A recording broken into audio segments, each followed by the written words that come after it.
Good morning, everyone. Good to see all of you here this morning. Listen, if you are visiting with us, we want you to know that you are really a welcome guest, and we're thankful that you have chosen to be with us here on this beautiful morning. God has really blessed us with an incredible day outside. It's absolutely gorgeous out there. It's going to be in the mid-60s. Sun is going to be shining. You're going to be able to see all those little Easter eggs you're going to be hunting. It's going to be just a wonderful, fabulous day for us to be together with one another. Today, is a special day, and one of the reasons it's a special day is that in the Western Hemisphere, the vast majority of, quote, Christendom is celebrating the resurrection of Jesus Christ. And because it is a special day, our leadership came together and they began to discuss among themselves, since it's a special day, who is one of the best speakers that we could invite to come and speak to the congregation? And so they discovered who they thought was one of the best speakers. So they went and they invited him to come and speak to us, but he said no. So they said, well, if we can't get the best speaker, then maybe we can get, one of the smartest ones. And so they asked the smartest preacher, can he come and speak to us? And he said no. So they said, well, if we can't get the best speaker or the smartest, then maybe we should, try to get the most handsome preacher. And so they did. And he said no. Well, finally, they looked at one another and he says, well, we don't know who else to ask. I guess maybe we could ask our preacher. And so they did. And what could I say? I already told him no 3 times. Anyway, this really is a special day. I know that's sad, that you have to use positive reinforcement just to get yourself going. But I'm really excited about today because I think we do have a great message, not because of the fact that I'm going to be preaching it, but because of the text that we're going to be looking at. And so if you would, open your Bibles to John, the 19th chapter. We're going to be looking at verses 31 and following. Now, as you turn there, let me remind you that in all 4 of the Gospels, Matthew, Mark, Luke, and John, they all record the death, the burial, and the resurrection of Jesus Christ. There are also other writers of epistles, and in particular, 1 Corinthians, the 15th chapter, that was read to us just a few moments ago that talks about the resurrection of Jesus Christ, about his death and his burial and his resurrection. As you look at John, the 19th chapter, you recall that Jesus has been brought before Pontius Pilate. He's went through a number of trials already, and now he's before Pilate, and Pilate questions him. In the midst of this, he has been flogged, he's been beaten to the inch of his life, and then he's presented before the people, and still they cry out for his crucifixion. And Pontius Pilate, being the political man that he is, he allowed the peer pressure to get to the best of him, even though he believed that Jesus Christ was innocent. And as a result of that, he condemned Jesus to death. And so they led Jesus to Golgotha, which is called the place of the skull, or Calvary. And there they crucified him, putting nails in his hands and in his feet, suspending him between heaven and earth, between 2 thieves, one on his right and one on his left. Jesus hangs for the cross for about 6 hours, and in that period of time, a tremendous amount of abuse and mockery is hurled toward him. It's during this same time that he will take on the sins of the world, and it will be so hard on him, the torture of it and the suffering would be so immense that he would cry out, my God, why have you forsaken me?" And then after a period of time, he would finally cry out with a very loud voice, "Father, into your hands I commit my spirit." And then finally, it is finished, and he gave up his spirit. Jesus was dead on the cross. Taking up verse 31 of John 19. "Therefore, because it was the preparation day, that the body should not remain on the cross on the Sabbath, the Jews asked Pilate that their legs might be broken and that they might be taken away." In other words, they want to hurry their death. "Then the soldiers came and broke the legs of the first and of the other who was crucified with him. But when they came to Jesus, they saw that he was already dead. They did not break his legs.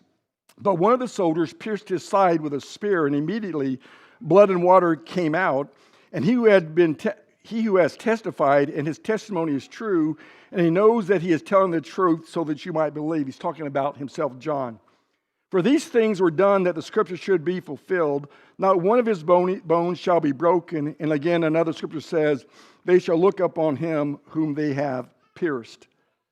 After this, Joseph of Arimathea, being a disciple of Jesus, but secretly for fear of the Jews, asked Pilate that he might take away the body of Jesus. And Pilate gave him permission. So he came and took the body of Jesus.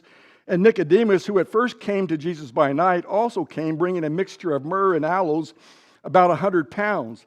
They took the body of Jesus and bound it in strips of linen with spices, as is the custom of the Jews to bury. Now in the place where he was crucified, there was a garden, and in the garden a new tomb in which no one had been laid. There they laid Jesus because of the Jews. The preparation day of the tomb was nearby. Now on the first day of the week, Mary Magdalene went to the tomb early while it was still dark and saw that the stone had been taken away from the tomb. Then she ran and came to Simon Peter and to the other disciple, whom Jesus loved, and said to them, they have taken away the Lord out of the tomb, and we do not know where they have laid him. Peter therefore went out, and the other disciple, and they were going to the tomb. So they both ran together, and the other disciple outran Peter and came to the tomb first. And he, stooping down and looking in, saw the linen cloths lying there, yet did not go in. Then Simon Peter came, following him, and went into the tomb, and he saw the linen clothing lying there, and the handkerchief that had been around his head not lying with the linen clothes, but folded together in a place by itself. Then the other disciple who came to the tomb first went in also, and he saw and believed, for as yet they did not know the scripture that he must rise again from the dead. Then the disciples went away again to their own homes. If you look at other records of the resurrection of Jesus, it would say that the women went to the tomb, and seeing that Jesus was not there, the angels asked him, who are you seeking after? And they said, our Lord has someone taken him away. And they said to them, he is not here, he has risen. Go and tell the disciples. And in another one, it says that they went and told the disciples and said, he said that he would meet you in Galilee, so you need to go there. It's a tremendous record when you think about it. Now, over the years, I think I've been preaching 45 years now, and over the years, and in this congregation, which I've been here like 23 years, I've probably preached 100, 150, maybe 200 sermons that center around the death, the burial, and the resurrection of Jesus Christ. And when it comes to the resurrection itself, I'm not so sure that I really have anything new to say to you that you probably haven't already heard either from myself or from other preachers. But what I would like to do this morning is I'd like to spend just a few moments and see if I can connect some of the dots of what the resurrection is and how it fits into the picture. Because when you talk about the resurrection, you're talking about something incredible. When it comes to the resurrection of Jesus, I don't know if you know this or not, you probably do, that it's probably one of the most contested subjects within the Bible or anywhere. It's contested by those who are in the secular world as well as those who claim to be Christians. There are Christians who deny that Jesus Christ actually died on the cross, nevertheless, much less had resurrected from the grave. There are world religions who might agree that Jesus is a prophet, but they said he did not die on the cross. And of course, you have a secular world that simply says we reject the resurrection of any man because to us it's a foolish thing. It's a foolish thing, number one, for a man to die on the cross for the sins of the world, especially for my sins. And not only that, no one ever resurrects from the grave. It's not within our experience or in our preview. We have never heard of it before except from religious people who like to go about and talk about the resurrection. Well, why is it like that? Why is it so contested? Well, number one is because Christianity either rises or it falls upon the resurrection. If Jesus Christ did not resurrected from the grave, then it doesn't matter that he died on the cross for the sins of the world, because there are a lot of Jews back in his day who were crucified and died on crosses. So if he didn't resurrect, then, what is Christianity? It rises and falls centered around the main theme of the gospel, and that is Jesus died on the cross, was buried, and 3 days later resurrected with a resurrected body as the first fruit of those from the dead. Not only that, if the resurrection did not happen, or did happen, then the world stands condemned. Because Jesus came to the cross in order to die for the sins of the world. And if he resurrected, that was God's punctuation that he accepted the sacrifice for the sins of the world. And so mankind stands condemned, knowing that Jesus Christ is the only answer to man's sin problem. However, if he did not resurrect, for those of us who are Christians, then Paul would say in 1 Corinthians, the 15th chapter, we of all people are to be the most pitied because we believed a lie, that we were taught a lie, and that if Jesus Christ did not resurrect, then we are without any kind of hope. Not only in this world, but beyond this world, since the fact is that we all must die, and so after this death, what then? Without the resurrection, there is no what then. Then, of course, for those who are of the secular nature, they would say, well, if Jesus was not resurrected, then it matters not that he died, and so I'm free to live my life however I choose. And of course, we know those who live their lives as we choose. We are experiencing that today as those who have jettisoned God out of the public preview or out of the public view, and as a result of that, men are doing whatever is right in their own eyes, and we're seeing around us the aftermath of that kind of thing. Nevertheless, they would become those who are lost. A fellow by the name of Josh McDowell wrote a book, The Evidence Demands a Verdict. And he was once asked on a campus, they asked him, Josh, do you really believe that Jesus Christ resurrected from the grave? And this answer is behind me. He says, after more than 700 hours of studying this subject, I have come to the conclusion that the resurrection of Jesus Christ is either one of the most wicked, vicious, heartless hoaxes ever foisted on the minds of human beings, or is the most remarkable fact of history. It's my belief that there is more than ample evidence that Jesus Christ resurrected from the grave, and that the resurrection of Jesus Christ is anything but a heartless or vicious hoax that was perpetuated on men. I believe that it really is one of the most remarkable facts of history, and I believe that history is something that proves that Jesus Christ did resurrect from the grave. And so this morning, I want to see if I can connect some dots for you in terms of the resurrection. And so the sermon is entitled, A Resurrection Connection. How can we connect to the resurrection? And what does it mean to us if he in fact did resurrect from the grave? And so we're going to connect these dots together. Now, before I do that, let me clarify what I mean by connecting dots. You know, children love to play that game where they connect the dots. And if you've ever been to, say, a family-friendly restaurant, and you get in there, you might ask the waiter, do you have a kid's menu or a children's menu? And they'll bring that out. And oftentimes on the menu, somewhere in the back, maybe even on the front of it, they'll have a number of games that are there. Maybe fill in the blanks. It may be a number of things, but oftentimes it is a dot-to-dot kind of thing. And what the children do is they begin to connect the dots, 1, 2, 3, till it gradually emerges a picture from the series of dots. An image starts to be formed. For instance, that one behind me, if you connected all the dots, you would see that it is a cartoon lion, okay? And so that's what dots do. But when you talk about connecting dots, children are not the only ones who connect dots. Even as human beings and as adults, we connect the dots. In fact, life itself is a progressive thing. One thing leads to another until eventually we get a clear picture of what we're trying to connect. And so this morning, as we talked about connecting dots, I want to connect the dots so that you might be able to see the truth and the reality of the resurrection and what it means to you, because I believe that there is a real progression to what all the four Gospels write about as they connect to us a picture that emerges. And the picture that emerges from the Scriptures as you connect the dots is, number one, Jesus Christ did die on the cross. Number two, he was buried in a grave and that his body laid there for at least 3 partial days. And then on the first day of the week, Jesus Christ indeed resurrected from the grave. And so that's what we're going to do. So let's talk about dot number 1. And that is, I believe that there are facts that are relevant to the resurrection. So what are some of the facts that are relevant? Well, I think the first relevant fact is the fact that Jesus Christ, he predicted his death as well as his resurrection. Now, he did that on a number of occasions.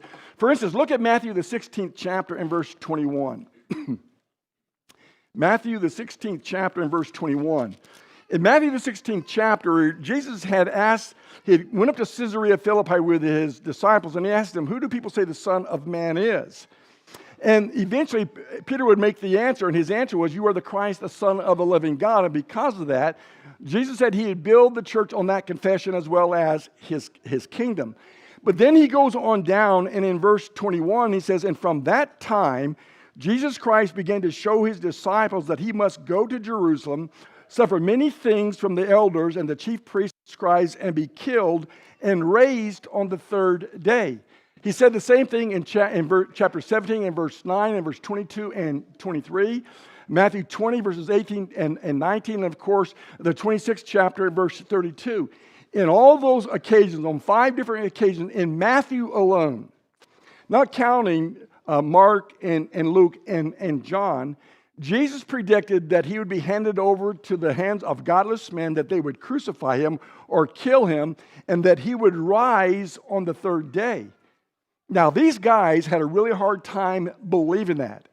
In fact, Jesus no more says these words that Peter says, this will never happen to you. To which Jesus says, get behind me, Satan, because your concerns are not for mine, it's from within you, and it's a bad thing. So they had a hard time believing that. Not only that, when you get to chapter 26 and verse 32, there the women said, you're to go and meet him in Galilee as he had told you. He had already told them, you need to go and meet him in Galilee. The angel told the women, tell the disciples to go and meet him in Galilee. It was something that was predicted. Not only was it predicted and revealed to just his disciples, but it was also revealed even to his enemies.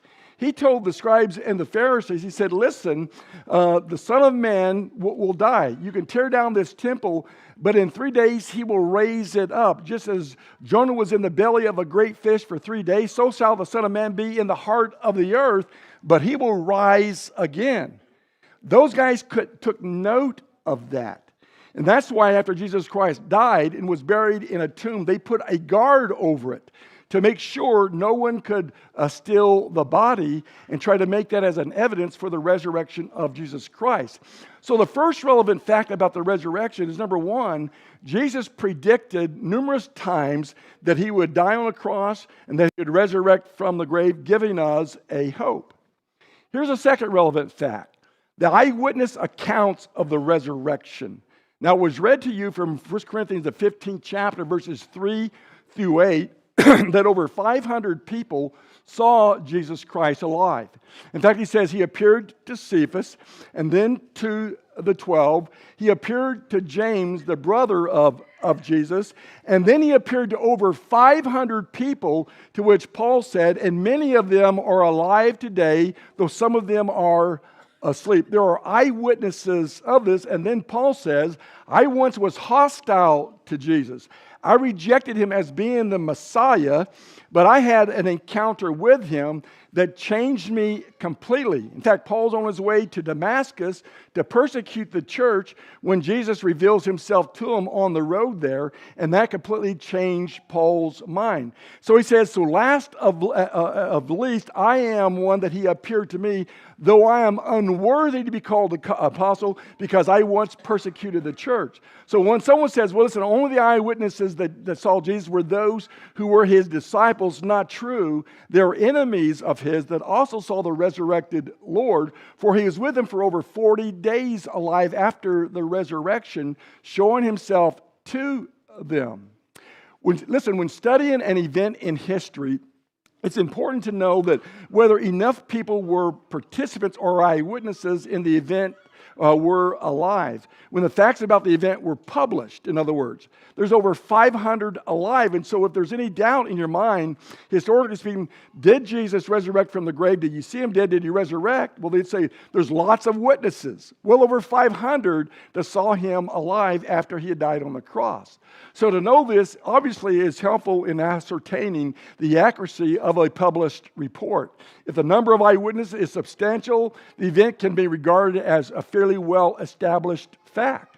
So when you talk about the eyewitnesses of Jesus, over 500 of them, and if there's over 500 of them that are still alive, then Paul issues a challenge. And if you have any doubts about it, some of them are still alive, you can go to them and ask them, did you see Jesus Christ resurrected from the grave? Is he alive? And their answer to them would be absolutely, yes, we saw him. Here's a third relevant fact about the resurrection, and that is the empty tomb. That's probably the largest of them all, because there is an empty tomb. So how do you deal away with the hoax or with the fabrication of a resurrection? Well, the way you do it is you present a body. If you can present a body of one who is crucified and show him to be, in fact, Jesus still dead, then you completely demolish what Christianity is about, but you have a problem. And the problem is you have an empty tomb that is there. In fact, when the disciples, after the resurrection and on the day of Pentecost, where did they go and preach? They didn't go to faraway places such as Rome or to Athens because the news had not gotten there. They went right into the belly of Judaism. They went right into Jerusalem itself. If what they were preaching and proclaiming as the resurrection of Jesus from the dead, that it was a false thing, that falsity would have been made known. It had become an evident thing. But here's the problem. The empty tomb is too notorious to be denied. You have to deal with an empty tomb. A fellow by the name of Paul Athos, who was a Lutheran theologian in Germany, he said this about the resurrection. The resurrection could not have been maintained in Jerusalem for a single day, for a single hour, if the emptiness of the tomb had not been established as a fact for all concerned. In other words, what he's saying is that's there. The Romans knew about it. The Jewish leadership and Jewish people, they knew about it. They know the location of the tomb. It is an empty thing. How did it become empty? The only answer to that is the one who was buried there has resurrected and he is alive evermore. So the fact that there has not been one shred or a single shred of evidence in terms of historical research to disprove that the sepulcher of Joseph of Arimathea, in which Jesus was buried, was emptied on that morning of the resurrection.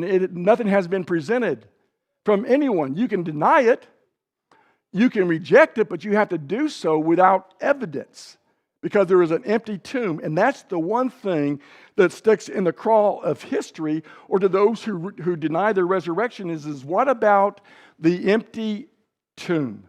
Well, the only answer to dealing with an empty tomb is you have to come up with ways or with an argument that says that the tomb was emptied in a certain kind of way.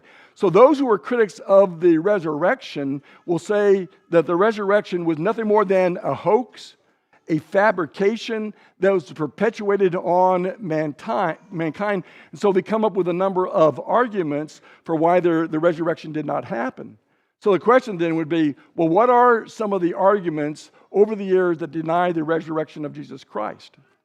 Let me share with you 4 of them. Now, there's a lot more than these, okay? But let me share with you, I think, 4 that seem to, at least in my mind, stand out.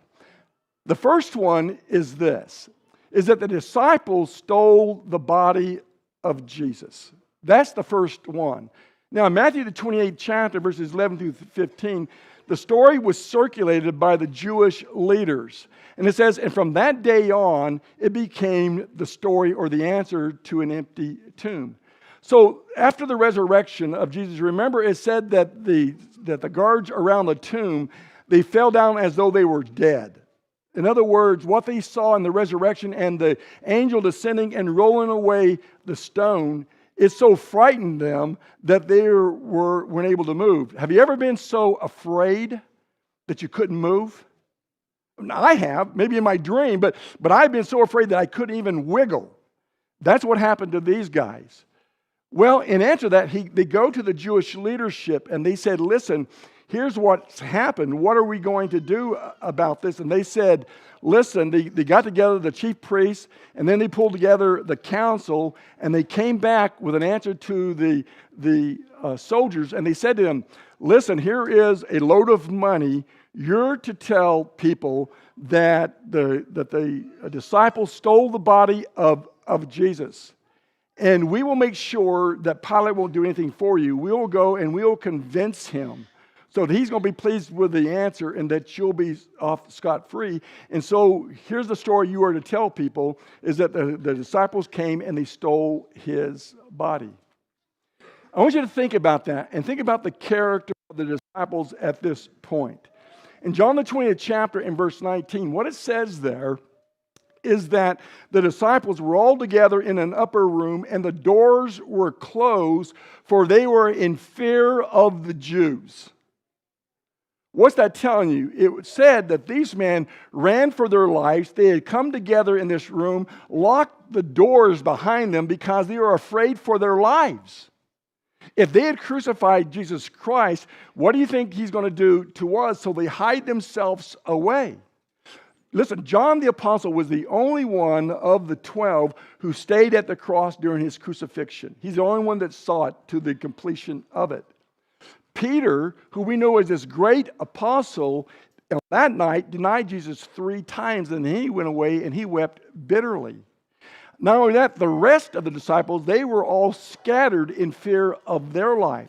The one thing they thought could never happen, even though Jesus had told them over and over again that he would die on the cross, they didn't believe it, but when it happened, they were stunned. And in grief, they hide themselves away. In other words, what I'm saying to you is that these men did not understand or believe in the resurrection. In fact, over in Mark the 16th chapter, verses 9 through 11, when Mary and the women came to the apostles and told them that Jesus had resurrected from the grave, what it says, but they did not believe them. That's what it says. They did not believe them. And look at the 24th chapter in verse 11, when they came and said that, listen, he is resurrected from the grave, it said that they thought it was nothing more than an idle story. Or as in some translations put it, it said it is nonsense. This is nonsense. Men do not resurrect from the grave, which is really kind of quizzical when you think about the apostles saying that, because they saw Jesus raise Jairus' daughter from the dead. They saw Jesus raise the widow Nain's son from the dead. They saw Jesus raise Lazarus from the dead. Why would that surprise them that Jesus Christ could be raised from the dead? He told them over and over again that that was going to happen. But even so, at that point, they did not believe it. They didn't believe it. It was nonsense. They rejected it. But then something happened. Something happened that was so strong that it changed the apostles. It took them from being fearful to being fearless. If you were to take all the traditions collectively of how the apostles died, they all suffered torture and death because they refused to deny Jesus. The simple question was this: will you deny Jesus Christ of Nazareth as being the Son of God and resurrected? To which they say, no, we will not.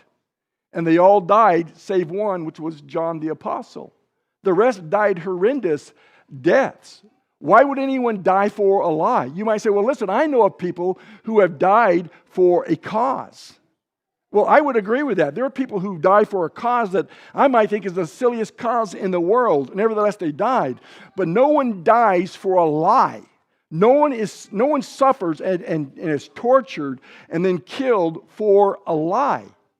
But they did. Something changed their life so strongly that when you get over to Acts, the 4th chapter, verses 1 through 20, where Peter and John, after the resurrection, are at the temple and they are proclaiming the good news, and they heal a man who is lame. And eventually they have told them that, they tell the story of the death, the burial, and the resurrection. They condemn the Jewish leaders as well as the crowd for being responsible for the death of Jesus.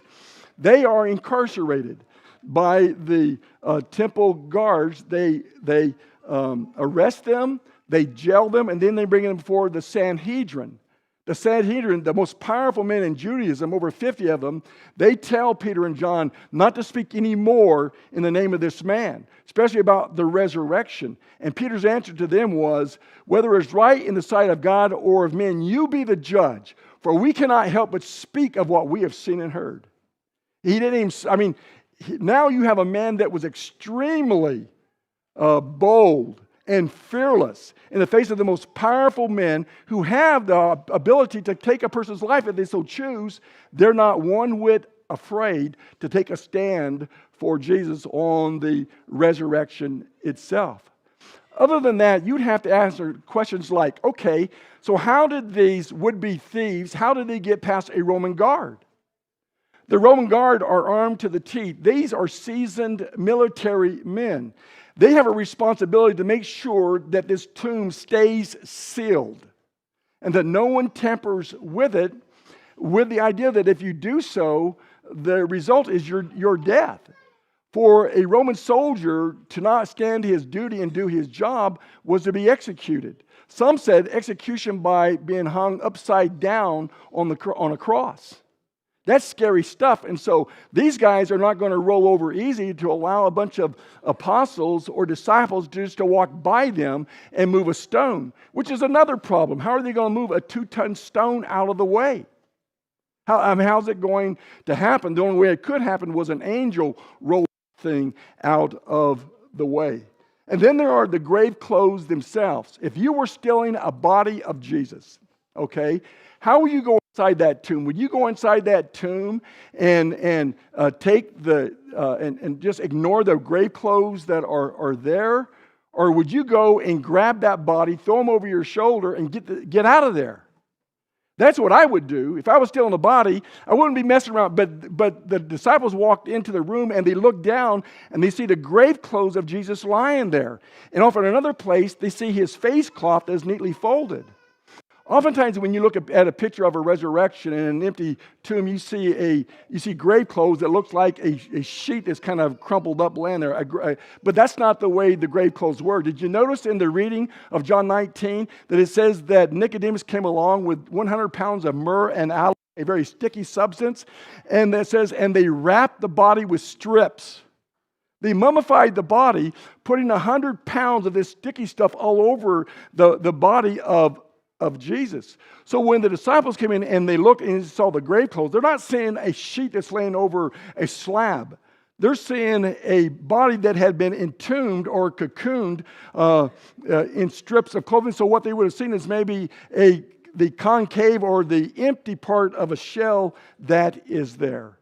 So to think that the disciples came in and stole the body of Jesus, logic says there's no way that could happen. I mean, when you look at the evidence, no way. I think one of the strongest is how do you get past these guards? Because these guys they have swords and spears, and their job was to make sure no one messed with that thing. They would never allow that to happen.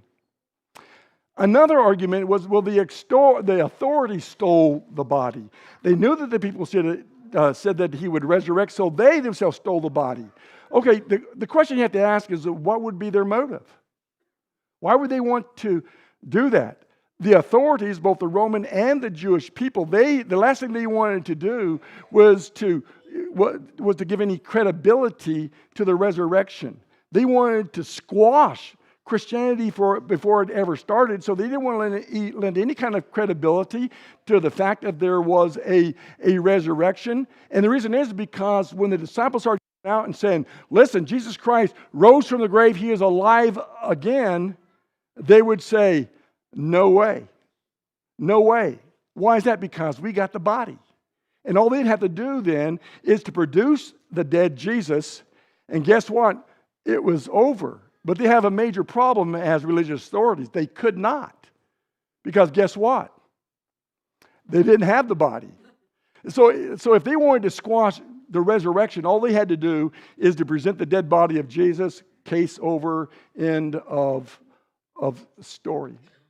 One of the other arguments was that, one of the prime proclaimers of the resurrection were the women who came to the tomb. And there's a fellow by the name of Kershaw Lake who came up with the theory that said, well, no, listen, the women, when they went to the tomb, they went to the wrong tomb. They're in the midst of a lot of grieving, and so it was an illusion. They had a hallucination that Jesus was not there in the empty tomb because they went to the wrong tomb. Okay, say I was to give Lake his argument and say, you're right. They went to the wrong tomb. Guess who knew where the tomb was? I can almost guarantee you without a shadow of the doubt that the Jewish leaders knew exactly where the tomb of Jesus was. And that's why they said, we want a guard put over it. Not only that, but the guards themselves, they themselves knew exactly where that tomb was. So there is no doubt about it. So if, say, the women were the ones who went to the wrong tomb, again, all the authorities had to do was, since they knew where the tomb was to present the dead body of Jesus. Once again, end of the story. That's how you deal with that argument. Okay, here's the largest argument. This argument was presented by a fellow by the name of Ventiturini back about 200 years ago. And his theory was that Jesus did not really die. And it's called popularly the swoon theory. Okay, so what was the swoon theory? The swoon theory was this. Jesus didn't die. He merely fainted from exhaustion and loss of blood. In other words, he merely lost consciousness. Everyone thought he was dead, but later he resuscitated, and the disciples thought it was the resurrection. So he got out of the tomb, and then he went to the disciples, and they healed him up, and that's what they went on to say. I thought this one was an interesting one. I was reading of a lady who wrote to a periodical, and she said these words. One lady wrote in a question and answer forum, Dear sirs, our preacher said on Easter that Jesus was swooned on the cross and that the disciples nursed him back to health. What do you think? Sincerely bewildered. Dear bewildered, next Sunday, beat your preacher with a cat of nine tails with 39 heavy strokes. Nail him to a cross. Hang him out in the sun for 6 hours, run a spear through his side, put him in an airless tomb for 36 hours, and see what happens. Sincerely, Charles. Okay, so what do you think would have happened? I mean, think about it for a second. Think about the fact that how could someone who had been beaten severely exit a tomb? The writer mentioned a cat of nine tails being laid on heavily, 39 strokes. These are Roman soldiers that hate Jews. And when they beat him, when it was called the pavement, they used a cat of nine tails, a heavy whip with numerous tentacles or tails to it, having weaved within it bones and sharp metal and stones and whatever else that is there. And they beat a person, laying heavy strokes. We're talking about strong men laying strokes, 39. Many people called the flagellation on the pavement the intermediate death. What that meant was that people, when they were beat that way, many of them didn't live to tell about it. They were disemboweled. They were made blind. Flesh was stripped from their backs and from their sides till you could see their bones. It was a terrible beating. Could you imagine someone being beaten like that? And then to endure the cross? They put nails in his hands, nails in his feet. Have you ever stepped on a nail? If you've ever stepped on a nail, you know how bad that hurts. I mean, if you stub a toe, if you are a person who gets gout, John, how hard is it to walk around when you have gout? 0, he says. Listen, when you have been hurt in that kind of fashion, you're not walking anywhere when someone is putting nails in your feet. You're not going to walk anywhere when they put nails in your hands. Have you ever cut your hand? I've got a scar here on my hand. I've got a scar here on my hand, on this finger here. I've got scars all over my hands. I can tell you for a fact that when I did this one here, I wasn't grabbing anything. When I did this one here with a pair of hedge clippers, cut that thing into my hand there, I thought I was going to faint. Much less going to move things and to navigate around. He was crucified. He had a spear stuck in his side. It says that the spear plunged up so deep that it went into the pericardial sac. The water, and that's why it says water and blood issued forth. He was stuck with a spear. He survived 3 days in a sealed tomb with no water, food, or medical treatment. how could anyone ever walk out of a tomb that way and say, look at my victory. Look how I've overcome death. I mean, it's crazy when you think about it, much less how is he going to roll away a stone by himself? How is he going to get through the guards themselves? Logically speaking, there's only one conclusion. Jesus Christ died on the cross, and 3 days later, he vacated the tomb, and now you have an empty tomb. The swoon theory takes more faith to believe than to believe the truth. Logic tells us that Jesus Christ really did die. So when you come down to it, the resurrection of Jesus Christ really is a fact of history. When you connect the dots themselves. Jesus amazingly predicted that he would rise from the dead. There were an amazing number of witnesses of the resurrection of the Lord, well over 500. If you were to take 500 people and put them in a court of law, and they were to examine and cross-examine them each for 6 minutes, you would have over 50 hours of testimony from those who were alive and saw Jesus alive. That would be such an oversized, lopsided victory in a trial that you had ever seen if you could present that kind of witness and said, yeah, he died, and yes, we saw him alive. So when you connect the dots, they amazingly support the resurrection of Jesus. And the only conclusion is this: Jesus Christ resurrected. When you honestly connect the dots, you'll find a clear picture of Jesus Christ resurrected from the dead. So based on all that evidence, the only one that can possibly save you from your sins, that offers forgiveness, is Jesus Christ, the resurrected Son of God. He's the only one that can bring you into a relationship with himself. Jesus said, I am the way, the truth, and the life. No man comes to the Father but by me. So the only question when you bring all this stuff together, okay, and talk about the resurrection of Jesus Christ is this: where do you stand? Where do you stand? Did the body of Jesus, was it stolen by his disciples? That's crazy. Did the authorities steal the body? Why would they? Did he swoon? Well, no, he died. Where do you stand on the resurrection? If Jesus is the only way, is the way, the truth, and the life, and that no one comes to the Father but by him, why not give your life to Jesus this morning? If he truly is the resurrected one. It's your decision to make. Well, together we stand and sing and give you the opportunity.